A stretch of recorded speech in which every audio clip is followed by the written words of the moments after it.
Hello guys, कैसे हैं? Good morning guys. कैसे भगवान की कृपा से ठीक होंगे। तो आज पहला अर्घ है, आज छठ है।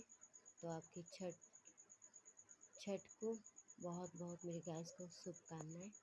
तो आज हम लोग न्यू न्यू साड़ी पहनेंगे। तो सब शाम को दौरा लेके जाना है। तो अगर गाइस मेरा वीडियो आप लोग को थोड़ा सा भी अच्छा गाइस मेरा वीडियो लगे तो मेरे वीडियो को लाइक और सब्सक्राइब। गाइस आप एक ही वीडियो का लाइक भी नहीं किए गाइस। क्या मैं वीडियो अच्छा नहीं बनाती हूँ? तो कमेंट बॉक्स में बताइए कि हम अच्छा बनाते, कहाँ से गलती हुई। आप बताते ही नहीं हैं कुछ। तो गाइस हम आपको फैमिली की तरह मानते हैं, तो आप कुछ तो मेरा सपोर्ट कीजिए गाइस। तो इसलिए अगर मेरा वीडियो आप लोग को दिल से अच्छा लगे तो दिल से लाइक ज़रूर कीजिएगा और सब्सक्राइब भी कीजिएगा गाइस।